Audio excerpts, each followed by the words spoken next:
আমরা বিশ্বাস করি এই 24-এর অভ্যুত্থানের পরবর্তী সময়ে পুরো বাংলাদেশে যে নতুন করে একটি দল তৈরি হয়েছে, সেই দলটির নাম কি আপনারা জানেন? সেই দলটির নাম হচ্ছে বাংলাদেশ জাতীয়তাবাদী সুবিধা বঞ্চিত লীগ। বাংলাদেশের নতুন একটি দল হয়েছে, দলটির নাম হচ্ছে বাংলাদেশ জাতীয়তাবাদী সুবিধা বঞ্চিত লীগ। এরা হচ্ছে সেই গিরগিটি, যেই গিরগিটিরা 5ই আগস্টের আগে পর্যন্ত গর্তে লুকিয়েছিল। 5ই আগস্টের পরে তাদের ত্যাগই হচ্ছে সবচেয়ে বড় ত্যাগ। এরা হচ্ছে সেই গিরগিটি, যেই গিরগিটিরা 5ই আগস্টের আগে যাদেরকে হারিকেন দিয়েও খুঁজে পাওয়া যায়নি, 5ই আগস্টের পরে তার এক একজন মহানায়ক। এই গিরগিটিরা হচ্ছে সেই গিরগিটি যাদেরকে আপনারা ওই লেক পার থেকে শুরু করে আমাদের যে মোস্তফাপুর রয়েছে, কিংবা ওই কিলোমিটারের পর কিলোমিটার আপনার যে একসাথে রাজপথে আপনারা সংগ্রাম করেছিলেন সেখানে খুঁজে পাননি, কিন্তু এখন বিভিন্ন বড় বড় অন্যতম প্রধান সমন্বয়ের পদে তাদেরকে আপনি খুঁজে পাবেন।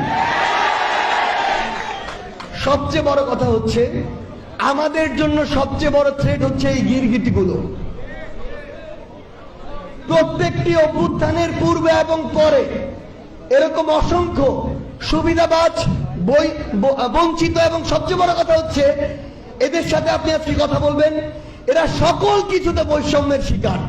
এরা শুধু এটি বলতে পারে না যে এরা জন্মগতভাবে বৈষম্যের শিকার, কারণ এটি বললে তো দায়টা অন্য জায়গায় চলে যায়। সবচেয়ে বড় কথা হচ্ছে এরা এতটাই ভণ্ড, আপনি এদেরকে দেখবেন শুধুমাত্র ব্যক্তিগত স্বার্থের জায়গা থেকে সকল জায়গায় তদবির করতে।